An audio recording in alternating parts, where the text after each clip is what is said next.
Hi, Georgie. Hold on, of course. All right. So, okay, carrying on from yesterday. We were talking yesterday about magic. Give me 1 second here, because I was gone all day. I'm getting this evil eye. I have to give a treat out. Okay. Somebody was wishing for treats. See, it does work. I'm telling you. Okay. Brenda, hope you had So, a great day uh, today. Hope you had a great day today. was wonderful. Thank you. It was wonderful. Good. Absolutely. All right, you guys. All right. So we're going to carry on here with WishCrafting. Today is part two. And of course, this is a really important part because yesterday we talked about magic. We talked about the days of the week that are good to work magic, the times of the month that are good to work magic, things like that. What is magic? How we work it. Um, Today I want to talk to everybody about the making of the wish, the intention that we set, which we did kind of brush on a little bit last night. We did say that we wanted it, to make it clear when you're wish crafting, not necessarily working magic in another way, you are doing things for the better of other people. You are wishing for good things to happen. You're wishing for good things for yourself, for others, for humanity, for the world, for situations to resolve themselves, whatever that might be. So, um, and of course, we would say, why do we wishcraft if it's not about us? Because it's not about us. That's why. Just saying. Okay. Because we're supposed to do stuff for other people. Anyway, all right. Uh, And you know what? Because again, it is a part of the greater whole, and we are the greater whole. We are truly the greater whole. So today we're talking about crafting the vision and practical magical tips that you can use and work with to help you with this little wish crafting. Now, tools are important, not because we need them specifically, but because they help us to bring it all together, bring it all together. So typical tools that you might find in this kind of working would be a wand. You could create with a wand. And wands come in many forms, folks. I have to tell you right off the bat, a pen is the greatest wand you will ever hold in your hand. Pen is the greatest wand you will ever hold in your hand. When it comes to really working on bringing things into a physical and seeing the effects immediately. That's what I want to be clear about there too. Because, of course, the magic wand itself does do the job it's meant to do. However, the pen shows us right away the effects of our bringing something from an etheric spot, place, and energy through a physical vessel like ourselves and another physical vessel like the pen into a manifested materialized form so that we can actually see what it is we're looking for, what it is we're working on, what it is what we're working to manifest. And so it's like right there. So the pen is actually one of the most effective wands you can use. But you can use candle magic, which we talked a little bit about last night too. And I encouraged people to go ahead and write, like, healing on a white candle last night in another call, because just writing healing on a white candle helps to bring healing about in your life, in your world, and all around you. Those kinds of things. Candle magic is actually very, very powerful, very, very powerful. It's one of those forms of magic that I have practiced since I was first new into any kind of magical energy workings. And so that puts me back in my teens. And I wouldn't keep doing it if it didn't work.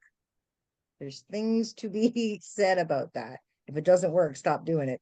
Maybe pick it up a little later, give it a whirl again. But in the meantime, no wasting time with those kinds of things.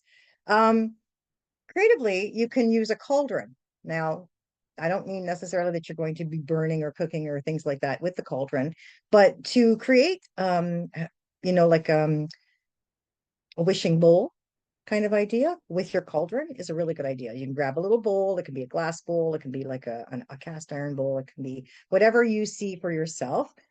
You write your wish on a piece of paper, toss it in the bowl, toss it in the bowl. And you can do that every time. You can do it every day. You can do it a couple times a day. Every time you think, but oh, my wish, boom, I'm going to throw it in this bowl. And what you're actually doing is collectively, right? You're just accumulating, and you're actually, in a sense, just adding to your magic, right? You're just amplifying it in certain ways. Um,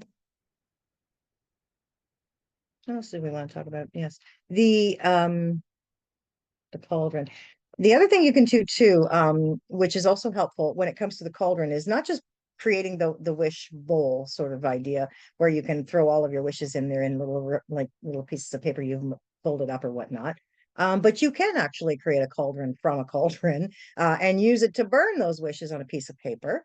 Because when we burn those pieces of paper or you know, using pipes, tobacco, things like that, herbs, sage, stuff like that. Of course, you're sending that out to the universe, and that smoke carries the energy and the intention within it of what you're looking for, and it goes right up into the universe and into the cosmos, and of course, is received by the appropriate magnetic experience there.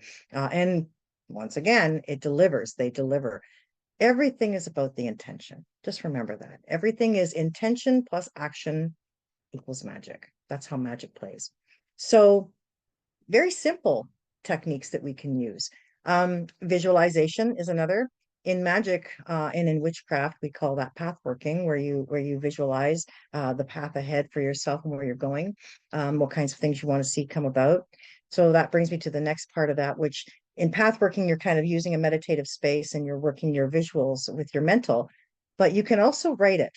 So again, bringing your pen, your wand into play here, you can write out the story that is your manifestation, bringing it to life in a way that is creative, right? It doesn't have to be that particular way. You've got to be open to whatever the universe is going to deliver. But when you're incorporating that into the story, you can write it in such a way that is, and then one day we woke up. That's my favorite thing lately, is then the one day we wake up or the next day she woke up. Because it really brings it to the now, right? So the next day she wakes up and, all of a sudden her wishes come true. And this has happened or that's happened, those kinds of things. And it's fun when you think about it, right? Like you want to keep it fun. We really want to keep ourselves in that beautiful place of high vibration, joy, play. It's very important because there's less um interference. That's the only word I can come up with, so forgive me for that. But there's less interference, there's less hindrance, there's less in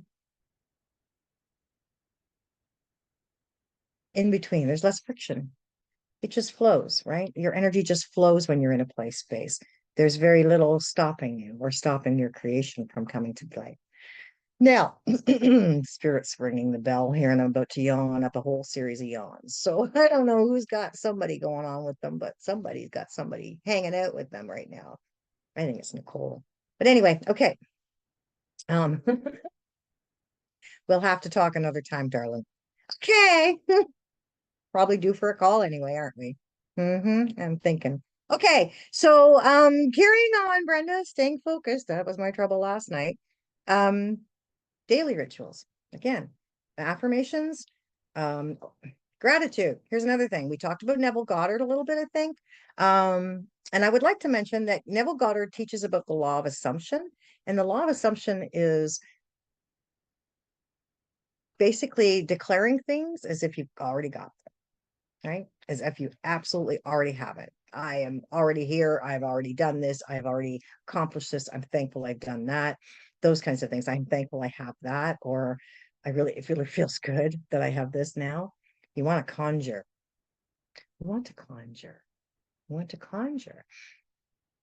Conjure, that word itself has kind of got a bad rap over the years on account of certain other tools people have used with that intention. But conjuring is really just about bringing something together into a material form, right? It's literally just very simply materializing or manifesting something and bringing it, calling it into being, which is really what we're doing here with everything and anything we do. So conjuring our creations, and having fun with it is important for us. Now,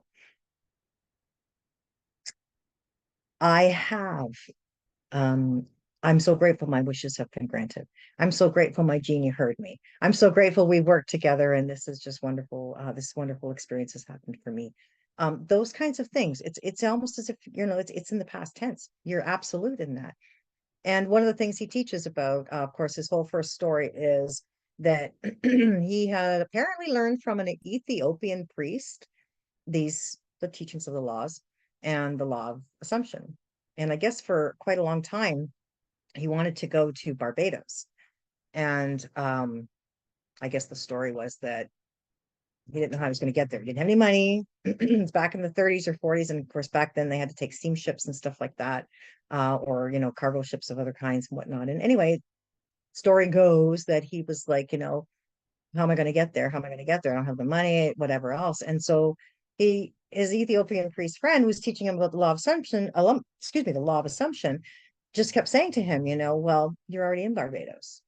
You're already in, is it Bahamas or Barbados? I can't remember. One of the bees, one of the Caribbean bees. Anyway, and he kept saying to him, you're already there.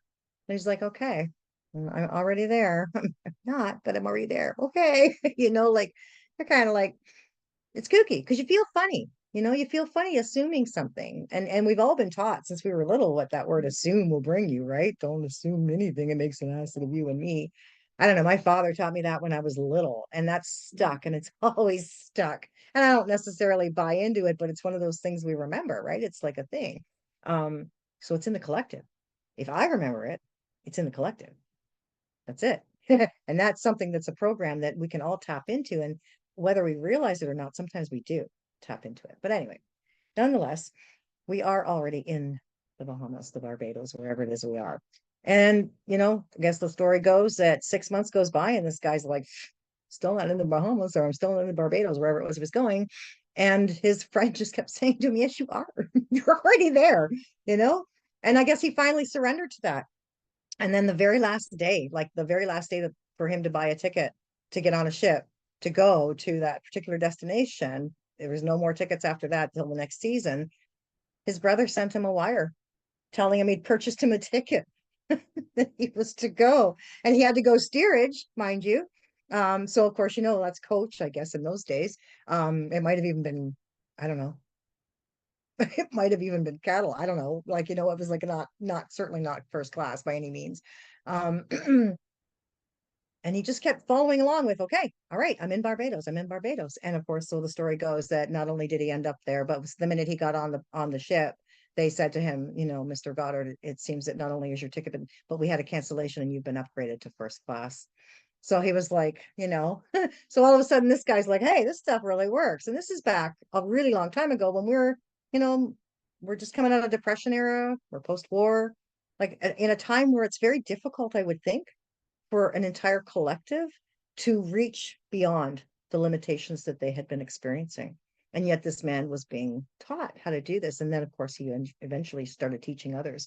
I love Neville Goddard's work. I've actually come to really quite enjoy it. So if I mention it a lot, that's why. And I do encourage everybody to check him out. Another one I would encourage others to look at is Florence Scovel Shinn. Now, Florence Scovel Shinn wrote a series of books who she, back in the 20s, I think it was, you're talking pre-copyright. And because of the content of the material, which is about manifesting your desires and, you know, creating the life you really want to live. And because she was a woman back in the day, nobody would publish her. So she published her own. She published herself. And she did. She put out 3, maybe 4 books, actually. And The Game of Life was the very first one she wrote. And I highly encourage everybody to, of course, read that one. And you can find it. It's online. You can get the PDFs. You can download them. They're free because it's pre-copyright.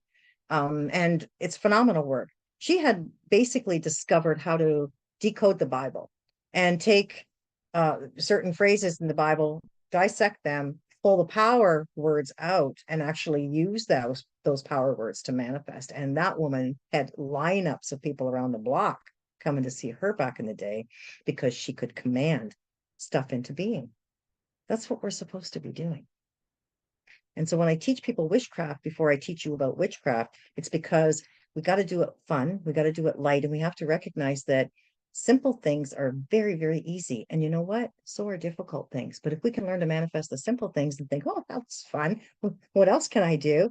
Then we're open to seeing what else we can truly do. And then we really broaden our experience into something that is way beyond anything and everything we've ever seen or done before. And that's what I'm here to teach people, how to be the biggest, best, brightest versions of themselves than they've ever been.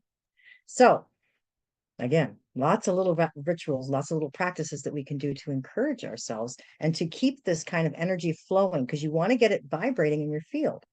right? The more it vibrates in your field, the more you have this wonderful um, momentum building, beautiful momentum building, right? And once the momentum builds, then it's a signature in your field, and that's predominant. It's kind of like, having that song that you're singing constantly, and you're singing it so much it's just vibrating off of you, and everybody else around you is like, oh, I know that song. And everybody shows up and they want to start singing that song with you. And it's really, really cool because that's the universe, and that's all the support we have, and that's the ability that we have to bring together and manifest into being our experiences and the things we really want, all the wishes, dreams, and then of course the big stuff that is the stuff we need. Like, let's face it, witchcraft is great, but learning how to work this stuff for, true benefit for ourselves, not just, finding a cupcake or seeing a cardinal, which by the way, I saw two osprey today. I was like on my way out and I said, okay, you guys, I'd love to see something fun, like something really off. I don't often see things, like the ospreys. I see hawks and I see others like that, but not osprey. And we would just happen to be up in an area and I happened to see two. I was like, hey, check it out. My husband was like, look at that, good eye. I'm like, yes, I do. But it wasn't just me. It wasn't just me. It was the third eye working for me. So anyway, okay, there we go. All right. So again, with the tools, they can be simple. They don't have to be complex. You don't have to do them at the same time every day, but I do encourage people to kind of keep up with patterning and ritual in terms of timing. Um, Doing it every day is absolute. But if you can try to keep it within a certain time frame, now you've really created a rhythm, and you've created that momentum in a specific time space, right? And that creates a ripple that then moves through. And it's not that it wouldn't do that if you just did it at 10 o'clock and then at 2 o'clock and at 5 o'clock and whatever, but it's scattered. You want it to be collective, right? You want it to sort of try to gather itself together in the universe. Um, Here's another fun thing. This is actually really fun. Um, Abracadabra. When you think of your wish, think of the word abracadabra. Abracadabra. My wish comes true. Abracadabra. Look at that. My wish came true. Abracadabra. You know, I'm a lucky person, or whatever it is you say. Anything you say, abracadabra is actually a very powerful word. And a lot of people don't realize there's a reason that it is actually used in, in entertainment purposes, but it's actually because it's very, very powerful. And technically, to break down the word, um, its origins are Hebrew. And if I'm not mistaken, it's exactly translated as I create as I speak. I create as I speak. Abracadabra. I create as I speak. Yeah, no kidding. That's what we're talking about. Put it out there. Abracadabra, my wish comes true. Abracadabra, this happens. Or I wish for this. Abracadabra. And I know it seems silly, but again, we're playing here, right? We're keeping it light because we don't want to hold any dense energy. We don't want to attach any dense energy, and we don't want to tether ourselves to something because of, any weighted energy. So we're going to keep things light just for now to see how they all play out and watch what happens. So fun things, right? Like I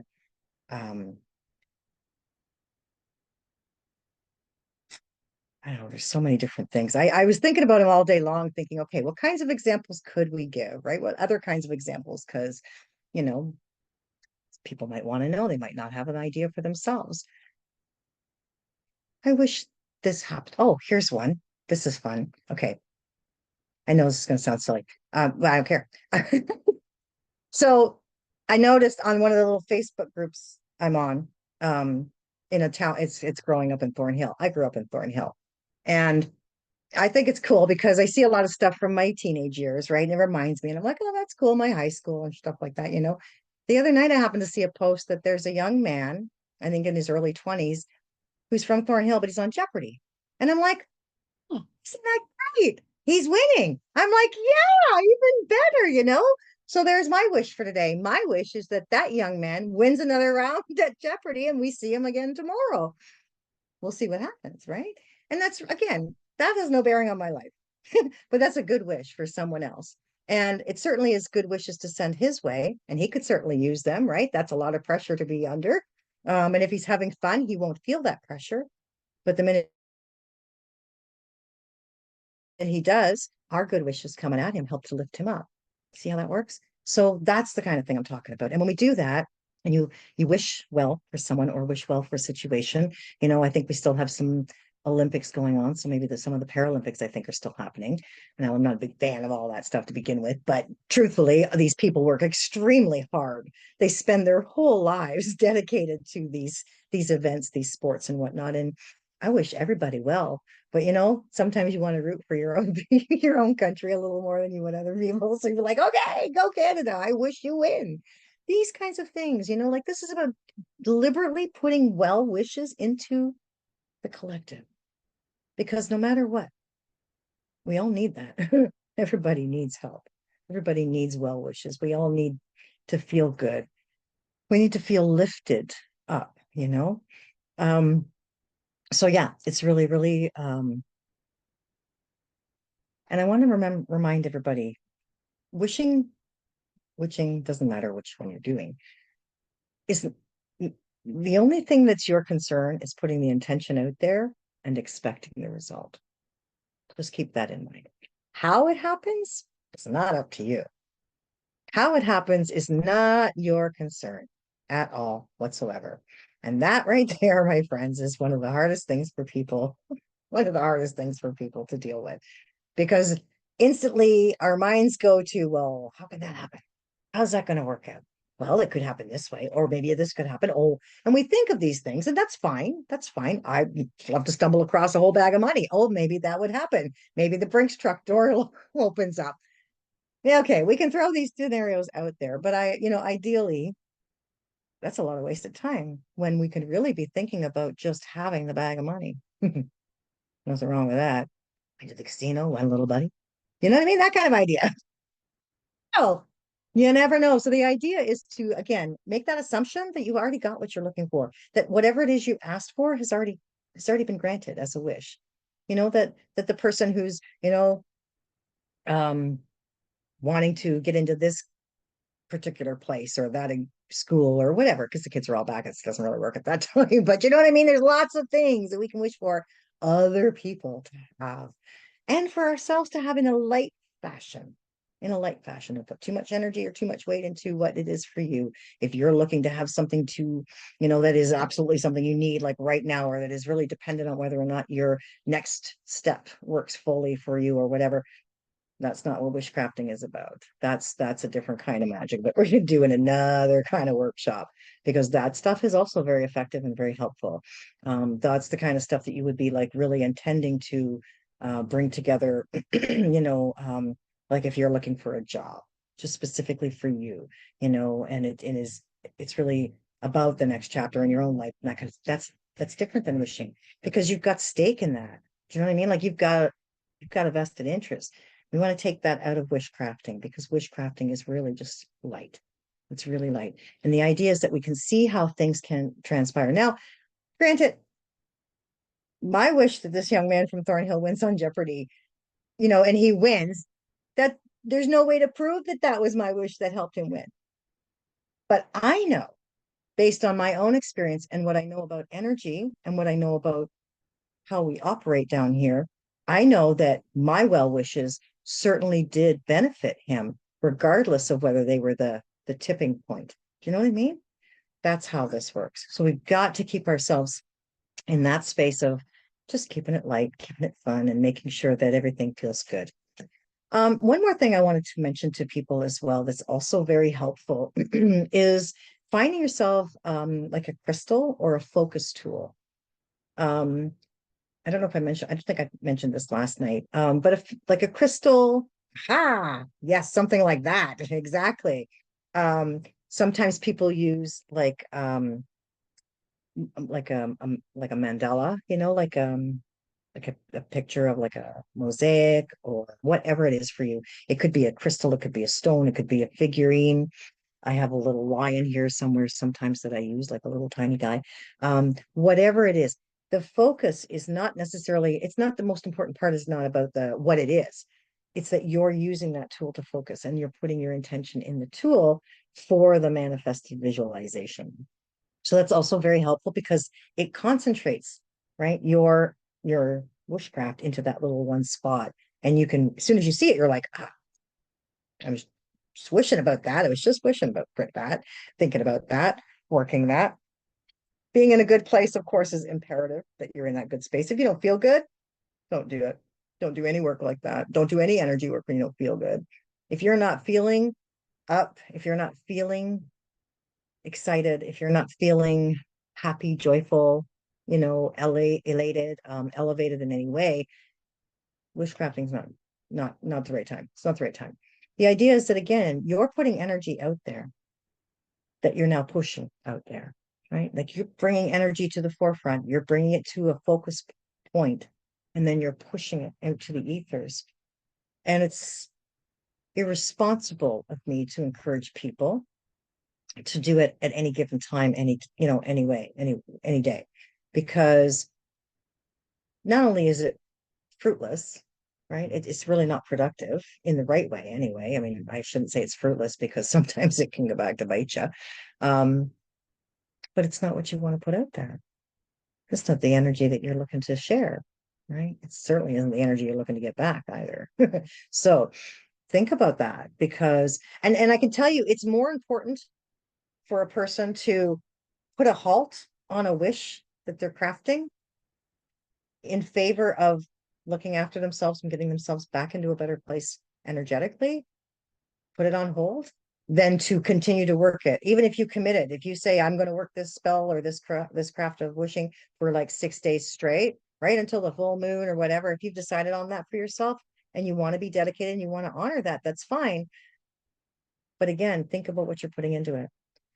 Energy is everything, right? Like we know that. We know that. It's no different than cooking when you're not feeling well. Or like when you go to a restaurant, bless your food.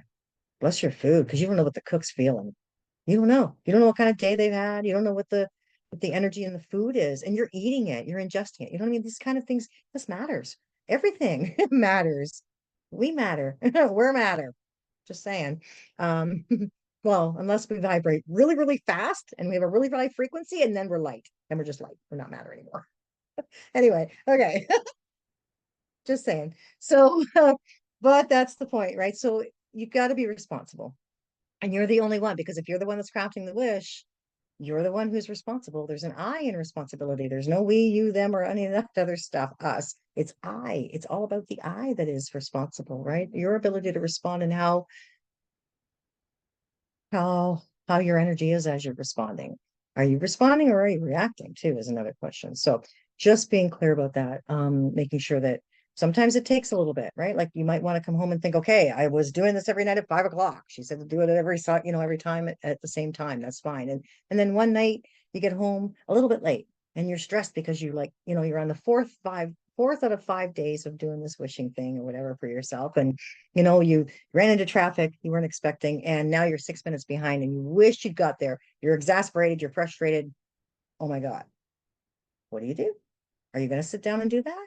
Do that wishcrafting at that point with that energy? Or are you going to take a few minutes, even half an hour, maybe even a whole hour, decompress, get yourself right, and move back into that space? That's what you got to do. Okay. I can tell you right now, time is a construct. Remember that, right? Time is a construct. If we can seal our work in light until the moon is no longer void, of course, or no, the planets are not adversely affecting us or things like that. We have the magical ability to put anything else on hold too, for a half hour, an hour, or even a day or two and we can trust that when we bring it back together, that container, cauldron, space, whatever it is that you've created that beautiful wish in, is still sealed and still ready to go for when you come back to it.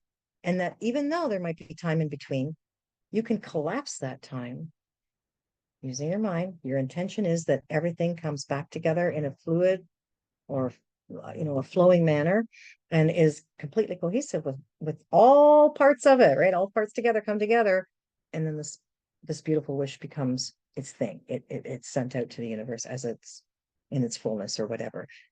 The thing is, we're creator beings, and everything goes and anything goes.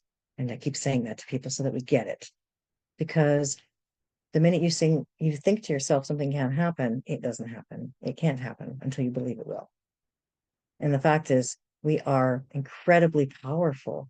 And the minute we come back into that recognition and that knowing for ourselves and acceptance of that, it is, everything changes. It's a game changer completely.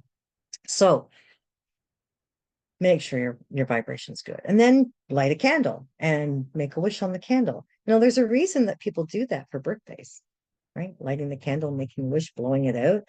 And in fact, the whole symbology behind the lighting of a flame and the personal, right? Like that's your command of that energy. Boom, you're sending that out there. It's interesting because when you think about it, you're extinguishing the flame. But what happens? You're actually pushing the smoke and the intention of it up into the ethers. That's why we make a wish. That's why we do that. Everything means something, and maybe I can find something to read in everything, but that's kind of the point. We're supposed to. And I've just been blessed to be able to see a lot of that stuff. And so I bring it to everybody's attention because that's kind of what they do. That's my husband, he'll tell you.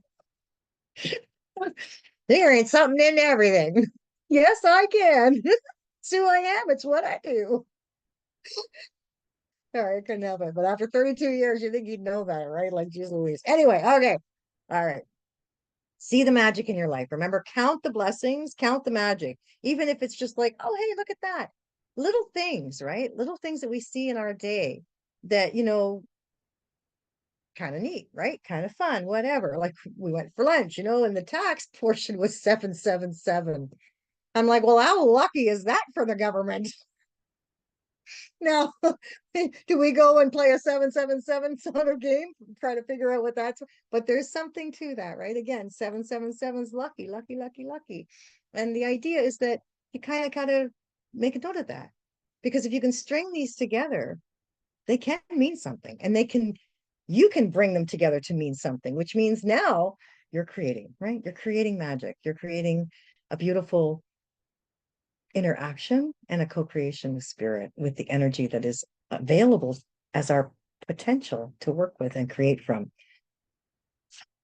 Yeah, I think we're doing pretty good for it. Okay, anything else I want to tell you? um we've got the journals were so that you could write down little wishes and then write down when they happen or when you notice them happening. um Sometimes we think to ourselves too, like, what if I miss it? Like, and you think, well, how could I miss it, right? If it's what I've asked for, shouldn't it come right to me? Well, sometimes we're not looking, and sometimes we do have to kind of be paying attention. We do kind of watch what's going we have to watch what's going on around us, right? Because it's not that we will miss it because we didn't. It's there. It's just we didn't see it. It's not that we're missing it. You see what I'm saying? It's there. Nothing is lost. Nothing is ever gone. Everything is available right here, right now, always. Always. Everything is available at every given time, anytime, always. It's just a matter of where you are in alignment to it. If you're not in alignment to it, you're not going to see it. And that doesn't, again, necessarily mean, I mean, technically, literally, we could say you missed it. But really, you just got to keep going. You just got to keep aligning yourself, right? You'll come back into in tune with it and into an alignment with it, and then it'll be right there, and you won't have missed anything at all. It was always there, and it's there now. Same idea. So we can keep that kind of concept, and make it light that way because it doesn't matter. You think, oh, I didn't see it today, but it'll be here tomorrow, right? I have a chance to see it tomorrow. I'm sure it'll be there tomorrow. I know it's there. I just not looking in the right spot. That's all, right? It's here. It's here. I'm not missing it. I just haven't found it yet. It's an interesting perspective. Anyway, okay. Um, Practical magic tips for micro time. Okay, I'm doing okay. I've got a couple minutes left. I think that's pretty much it. So the book again, I was saying the journal, all of them, but write a bunch of them down. Simple little easy things, right? I wish for a parking spot right near the door. I wish to find a dollar bill. Good luck with that. I want someone to wish for that. Wish for that. I'm telling you.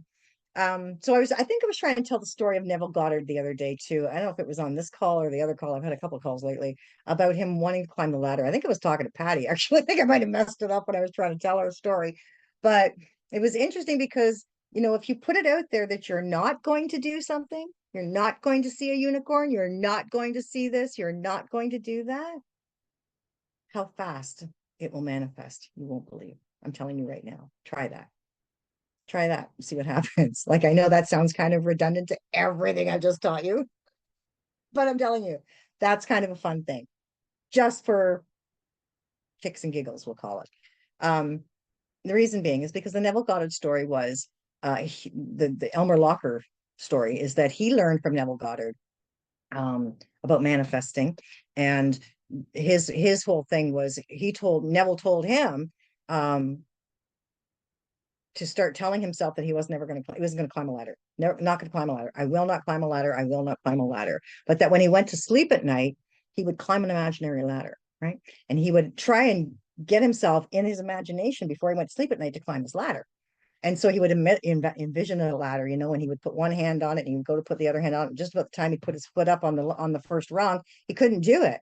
He just couldn't do it. I will not climb a ladder. I will not climb a ladder. Then I think it was, I don't know the story verbatim exactly, but I will tell you that it was only a few days, maybe a few weeks later, not even, I think maybe a few days. And he had been called to his parents' house. And I mean, everywhere, like a devil had told him to write, I will not climb a ladder everywhere. On the mirror, he shaved his face in the morning, and every paper he ever saw, everything on the fridge, everywhere, right? Like everywhere he went, this guy was seeing, I will not climb a ladder. Gets to his parents' house. His mother had called him, said, come and visit. Goes to his parents' house. His father's on the roof and says, oh, son, can you bring me this can of paint? And before the guy knows what he's doing, he's got a can of paint in his hand. He's climbing a ladder. He gets halfway up the ladder and he goes, oh, he climbed the ladder anyway, didn't he? So no matter how many times he told himself he was not going to do it, he did it because the opportunity presented itself for him. That's phenomenal. That's a seller right there. And if you can think about that in terms of witchcrafting, right? So let's figure out how we can work that for ourselves, because that's a really profound experience for someone to have. And I had to laugh when I heard Elmer Locker tell the story because his grandson has it recorded. This guy's like right out there and he's calling Neville names because he's like, this guy is telling me I'm not climbing a ladder. I think he's a jerk, blah, blah, blah, blah. And it worked. And it just blew the man's mind. And so now, and like, that was it. He became Neville's student. And from that point on, Elmer Locker actually started teaching this stuff to people as well. And now it's his grandson who is actually on YouTube that you can get. And I don't know what happened in that man's life, but he ended up in jail. Now he's got a complete turnaround going on in his world, and he's teaching people about manifesting and stuff. So pretty cool when you think about it. But that's an interesting story. And if you can get a chance to find that video on YouTube, I know it's there somewhere. And I might start a file folder and I can maybe give you guys the link for it because I do have it. I did send it to Patty. I think you did get it then. But it is really interesting because when you think about it, the subconscious does not understand no. The subconscious does not understand no. So when people say, I will not smoke cigarettes, and they try to quit smoking by saying, I will not smoke, I will not smoke, I will not smoke. The only thing the subconscious mind is listening to and feeling and remembering is smoking. Smoking, smoking, smoking, smoking, smoking. And so what do you want to do? Give me a pack of cigarettes, right? Like these people, I feel bad. I was one of those people once. I know, I tried. I smoked for a really long time. I smoked for 27 years. Yeah, I tried, I don't know how many times to quit smoking. Actually, how I quit was laser therapy, but that's another call. But I'll tell you why that worked. I'll tell you why that worked, because once the cravings were gone, I had the mindset down, but once the cravings were gone, I didn't have that. It didn't have the trigger to the mindset need, right? I didn't need to remind myself I didn't do that anymore. So that's actually really, really powerful. But that's why. And those people who are on diets, I won't eat this, I won't eat that, I won't eat that. Keep telling yourself that, and you're going to continue to want that because the focus is not on the not part, the focus is on the subject, which is exactly how vibrational experience works. That's how the universe responds to us. It's not by what we're saying. It's not. It's what we feel about what we're saying. And generally, it's all about the topic of what we're thinking, right? How you feel about, and what you mean about what you're feeling, right? So that's what we have to keep in mind. So that's why it's really important when we're in those spaces of not feeling really good and thinking, oh, you know what, whatever, I'll just take a couple breaths and I'll be fine and I'll just do my witchcraft anyway. You're actually adding in exasperating energy and all those other things that really does neutralize out all of the stuff you've already put in there. Not productive, not productive. So I hope that makes sense for everybody. So candles, your wand, visualizing, Affirmations work really, really well as well. Wish crafting for affirmation. What was the other thing we said too? Being in a good place is really important. The focus crystal, a focus symbol of some sort. You could write an 8 if you're looking to increase, a money flow in your world. 8, the 8 of abundance is beautiful to focus on and throw your intention into. Um, Even if it's not about money, if it's just about continuity in your life or unity in your world, that's beautiful, right? The 8 is a great symbol of that. Da, da. Oh, and the cauldron. Right. The cauldron. Design the outcome. Write your story. I'm so grateful that my wish came true and I now have this, or this person has that, or this situation was healed or resolved or whatnot. So nice. It's nice to wish for other people, eh? So often people are jealous, envious, or, you know, angry about what other people have, and because they don't have it or whatever, and if those people really understood energy, if they were to celebrate other people's victories or joys or celebrations or whatever it may be, you're opening the door for your own to come. That's what wishcrafting is. I heard that story about that young couple from Ironbridge. Like, he had just got a promotion at work. They're just in their early 20s, I think. Just got a promotion at work. She just had a baby like 3 days ago or something. And she's like, oh, I did go buy a lottery ticket. He'd never bought one before. She'd only bought 4 or 5 maybe in her whole life. They won the Lotto Max, $70 million. $70 million, this young couple. I was like so happy for them. Holy shit. Wow. I said to my husband this morning, wouldn't it be wonderful if we woke up to our anniversary with we won something like that? How wonderful is that? Like, but it's like, and I told him about that. He's like, oh my God, that's really wonderful. You got to celebrate other people. Got to celebrate other people because it'll come around. It'll come around. And I'm not saying I celebrated that for them because I want to win the lottery someday, although I will buy tickets on occasion. But I can tell you, I was genuinely happy for that young couple. Like, they'll never have to worry. They'll never have to worry. And in this world right now, oof, especially having a little one, I wouldn't want to do it. The price of houses and all that stuff now, I wouldn't want to be 20 and starting a whole new life. Are you kidding? I feel so happy for them. You got to do that. And the minute you do, the universe is like, yeah, right? So how do you like this? We'll give you some of that too. And you're like, that's awesome. Because you know what? We are the kind of people who get it and we share. We share. That's who we are. And that's why it comes to us. That's why. Because first we shared our good wishes and it's going to come anyway. And whether it's money or opportunity, love, joy, happiness, play, fun, whatever it is, it's worth it. It's valuable. It's valuable. So are you. Thank you all for joining me. Always such a pleasure hanging out, doing what we do. All right. Does anybody have any questions before I let us all go? Anything at all? You good? You good? Are we on for tomorrow? 5 o'clock? I'll be on time, I promise. Won't be speeding all over the place. We were out on the motorcycle. We had quite good tonight. It was a beautiful day. Beautiful day. So God bless you all.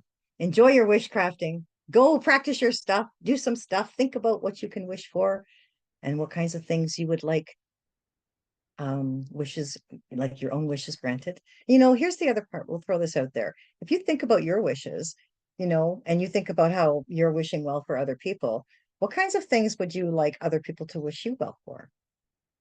Right? Put that out there. There's nothing wrong with that. There's nothing wrong with wanting. There's nothing wrong with wanting to feel good. There's nothing wrong with wanting people to help us. And we have all of these feelings and we've been taught all this crap. We just got to let it all go and be free flowing, wonderful energy beings, because that's really who we're meant to be. Creator beings who just have everything and anything we could possibly need, want, or, desire available. Why? Because we're not greedy. That's not natural for us. That's not natural. That's not who we are. We share because we're all one. And mi casa es su casa. Right. That's my Spanish for the day. That's it. That's all I got. All right. Have a wonderful evening, you guys. I look forward to tomorrow. Thank you so much for joining me. Blessings. Over and out. Happy wishcrafting. Bye now.